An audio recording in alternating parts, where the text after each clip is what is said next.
अभी welcome to Commerce Education Online. So today we will discuss objectives of business. Two types of objectives. There are two types: economic objective and social objective. तो हमें पता है economic जहां word जुड़ गया इसका मतलब ये कंसर्न किससे होता है? प्रॉफिट से। तो इकोनॉमिक ऑब्जेक्टिव में हम प्रॉफिट अर्न करते हैं, कस्टमर क्रिएट करते हैं और इनोवेशन करते हैं। देखो, प्रॉफिट अर्न करना तो आपको पता ही है कि प्रॉफिट ज्यादा कमाना, जितना हमारा पैसा लगा था उससे कुछ ज्यादा हो जाए बिजनेस में, इसमें हमने प्रॉफिट कमाया है। और कस्टमर क्रिएट करने का मतलब क्या होता है कि हमने बिजनेस में कस्टमर क्रिएट किए हैं। कस्टमर क्रिएट करने का मतलब कि पहले 2 कस्टमर थे, फिर 4 हो गए, फिर 6 हो गए, यानी लोगों को हमारी चीज के बारे में ज्यादा पता होना और हमारे से खरीदना। राइट। Yes sir. उसके बाद इनोवेशन। इनोवेशन का मतलब क्या होता है कि खोज करना। सपोज करो, ये देखो मोबाइल था, पहले बटनों वाला मोबाइल चल रहा था, फिर यस सर। कस्टमर की रिक्वायरमेंट यस के सर। आधार पे टच स्क्रीन आया, फिर टच स्क्रीन में भी और कई फंक्शन आ गए हमारे, वो गूगल क्रोम भी चलने लग गया, एप्स भी चलने लग गई। तो ये इनोवेशन करना है। अगर मोबाइल कंपनी वाले इनोवेशन नहीं करते तो क्या उनका कंपनी का उसका मोबाइल चलेगा? नहीं चलेगा। तो इनोवेशन करना, ये इकोनॉमिक ऑब्जेक्टिव्स होते हैं। और सोशल ऑब्जेक्टिव क्या होते हैं? सोशल का मतलब क्या होता है कि समाज की सेवा करना। सोशल ऑब्जेक्टिव क्या होता है कि समाज को हाई क्वालिटी की गुड्स प्रोवाइड कराना, high quality goods at fair prices, मतलब सही मूल्य पे। कम सही मूल्य में अच्छे क्वालिटी। उसके बाद कंट्रीब्यूशन टू कम्युनिटी डेवलपमेंट, कि जो आप जिस कम्युनिटी में जिस सोसाइटी में आप काम कर रहे हो उसका डेवलपमेंट हो अच्छे तरीके से। उसके बाद फेयर रिटर्न ऑफ इन्वेस्टर। दूसरा चीज, इन्वेस्टर मैंने कल भी बताया था, जो बिजनेस में कैपिटल लगाता है, ओनर होता है, उसको इन्वेस्टर बोलते हैं। तो इन्वेस्टर को भी सही रिटर्न देना, उसको भी, उसके बारे में भी सोचना। प्रोवाइडिंग एम्प्लॉयमेंट, लोगों को नौकरियां देना अपने आसपास मोल में, ये सोशल ऑब्जेक्टिव होते हैं एक बिजनेस के। 4 समझ आ गया? दोबारा देख लो, ऑब्जेक्टिव्स को 2 कैटेगरी पे बांटा गया है, इकोनॉमिक और सोशल। इकोनॉमिक में तो सिर्फ अपने ही बारे में सोचता है बिजनेस कि how to earn profit, how to create customer, how to promote innovation, कि दूसरे की चीज देख के अपने प्रोडक्ट में भी वही चीज लेके आना। समझ आ गई? और यस सर। सोशल ऑब्जेक्टिव में उसका समाज के प्रति उत्तरदायित्व होता है, वो दिखाते हैं कि हाई क्वालिटी की गुड्स प्रोवाइड कराना फेयर प्राइस पे, कम्युनिटी को डेवलप करना। मतलब कम्युनिटी डेवलपमेंट कब हो गया? आप जो आसपास का वातावरण, जब उनको बढ़िया किस्म की, अब सपोज करो आपके गांव में ही कोई ऐसी दुकान खुल जाए, जो शहर में चीज मिलती थी वो आपके गांव में मिल रही है, जो 100 किलोमीटर पे जाके मिलती थी, तो आप वहीं बैठे वो चीज यूज कर सकते हो, तो आपका डेवलपमेंट होगा ना, standard of yes sir. Living बढ़ेगा ना सबका।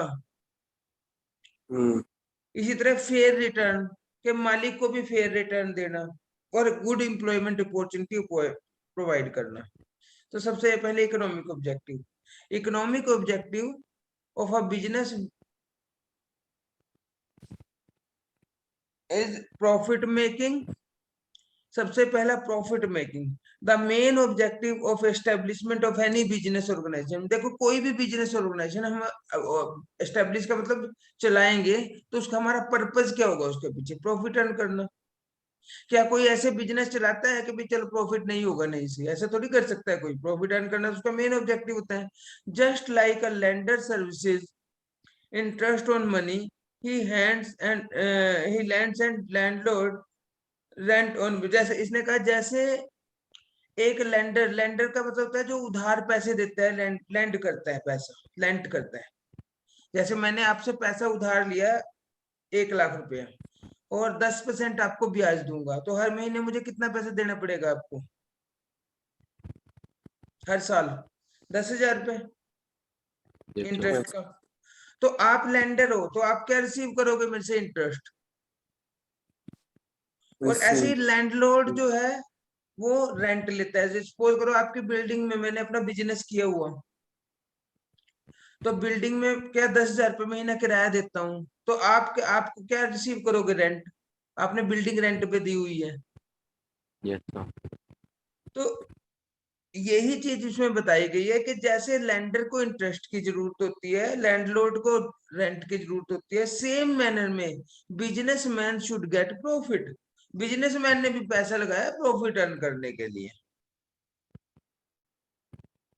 तो इसलिए सफिशिएंट प्रॉफिट बिजनेसमैन को मिलना चाहिए।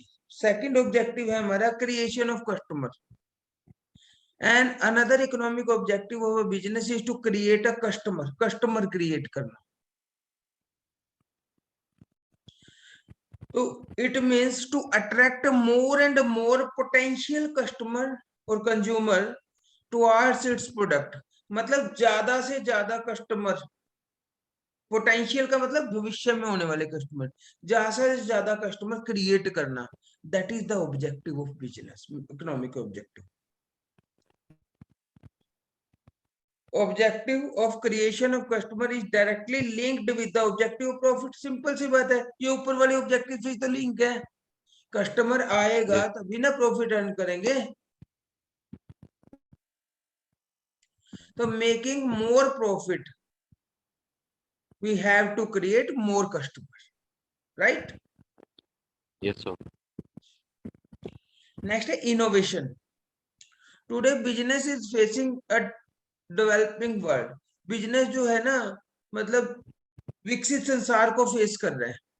रोज नई से नई आ रही है। आप देखो मोबाइल में भी अपडेशन चलते रहते हैं। सॉफ्टवेयर अपडेट होगा तो नई फीचर आपको नजर आएगी, उसी मोबाइल में आएगी ना। Yes, sir. वो क्यों हो रहा है? उनको ये हो रहा है कि कस्टमर हमारा चला ना जाए। अगर हमारे मोबाइल अपडेट नहीं होंगे तो क्या होगा? हम दूसरा कंपनी का मोबाइल ले लेंगे जो अपडेट हुआ हुआ होगा। तो customer is becoming more and more vigilant day to day. मतलब वो समझदार होता जा रहा है कस्टमर। तो इसलिए कस्टम और ट्रेडिशन चेंज हो रहे हैं। At this stage existence of business is possible only if it adopts innovation. Existence एक बिजनेस का तभी पॉसिबल हो सकेगा जब वो इनोवेशन करेगा। Innovation means to do something new. अब देखो, कोरोना के टाइम से पहले जब मैं कोचिंग सेंटर चलाता था, तब मेरे कोचिंग सेंटर में लगभग 100 से ज्यादा बैच, मतलब बैचेस में स्टूडेंट्स आते थे। अब कोरोना में वो बैचेस खत्म हो गए क्योंकि अलाउ नहीं था स्टूडेंट्स को इकट्ठा करने एक जगह किसी को भी। तो Yes, sir. इनोवेशन अगर हम लोग ना करते, डिजिटल प्लेटफॉर्म पे काम ना करते, तो खाली बैठे होते हैं। तो हमने क्या दिमाग लगाया इनोवेशन के उसमें, हमने उसको धीरे धीरे डिजिटल प्लेटफॉर्म पे लेके आए। और एक टाइम ऐसा हो गया था गौरव, मैं आपको बताता हूँ, मैंने लगभग लगभग कोरोना टाइम में 3 से 3.5 लाख रुपए पर मंथ तक कमाए। पूरा दिन जॉब नहीं गया मैं, सच बता रहा हूँ। Yes, sir. जॉब नहीं गया, मैं अपनी बता रहा हूँ। जॉब नहीं गया Yes, मैं। sir. मैंने पूरे 3-4 स्टाफ मेंबर भी अलॉट कर दिए डिफरेंट डिफरेंट लोकेशन पे, दिल्ली के, मुंबई के। जो ये बच्चे आपको मैंने उस दिन दिखाए ना ऑनलाइन आए हैं, Yes, sir. उस दिन 28-30 बच्चे ऑनलाइन आए थे मेरे ख्याल। और लगभग लगभग मैंने 100 से ज्यादा बच्चे पढ़ाए हैं लॉकडाउन पीरियड में। और वो कंटिन्यूअसली 2 साल चले मेरे पास। वो तो अब थोड़ा सा मैं बैच कम ले रहा हूँ, 1 या 2 बैच, 2 या 3 बैच लेता हूँ, क्योंकि मेरे पास अभी यहाँ यूनिवर्सिटी का काम ज्यादा है। क्योंकि काम मैं उतना ही लेता हूँ जितना कि जिनको सेटिस्फाई कर पाऊं, बस, ज्यादा नहीं। Yes, sir. तो तो इतना ये देखो, इनोवेशन अगर ना करता मैं, तो मैं लॉकडाउन में दूसरों की तरह कहता ऐसे बैठ जाता कि भैया बैच भी खत्म हो गए, इनकम कम हो गई। मेरी इतनी इनकम ऑफलाइन में नहीं थी जितनी ऑनलाइन में होगी। मैंने ऑफलाइन का काम ही बंद कर दिया, क्योंकि ऑफलाइन में मुझे ये था कि मुझे कहीं जाना होता था या स्टूडेंट को कहीं जाना होता था तो उसकी छुट्टी हो जाती थी। लेकिन ऑनलाइन में क्या था Yes. कि कहीं भी बैठ के, मेरे पास कंप्यूटर लैपटॉप हर टाइम होता है, तो मैं कहीं भी बैठ के पढ़ा सकता हूँ। तो इनोवेशन, कोई भी बिजनेस है, कोई भी प्रोफेशन है, कोई भी जॉब है आपकी, इनोवेशन मस्ट है, जरूरी है। अब है सोशल ऑब्जेक्टिव।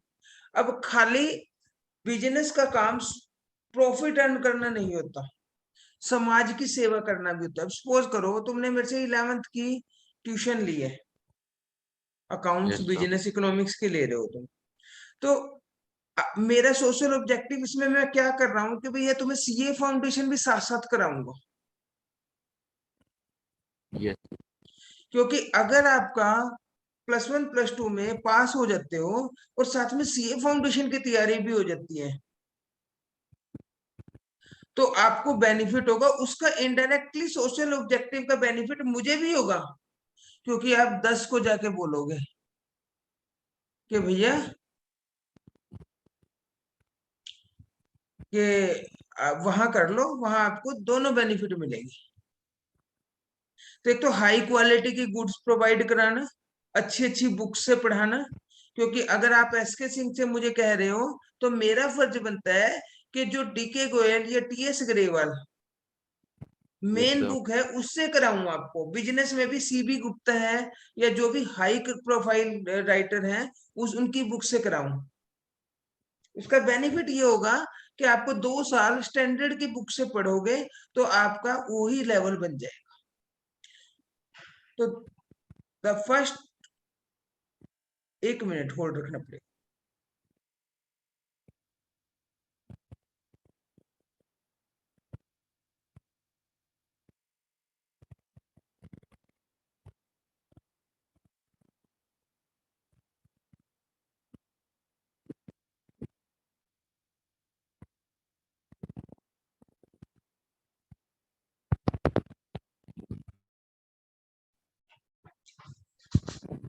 हाँ जी, तो हाई क्वालिटी की गुड्स फेयर रेट पे प्रोवाइड कराना। नेक्स्ट है contribution to community development. Gaurav, competition to community development. तो बिजनेस का क्या बेनिफिट, क्या एक फर्ज बनता है कि जो जिस आसपास के वातावरण में वो काम कर रहा है उसका भी डेवलपमेंट करे।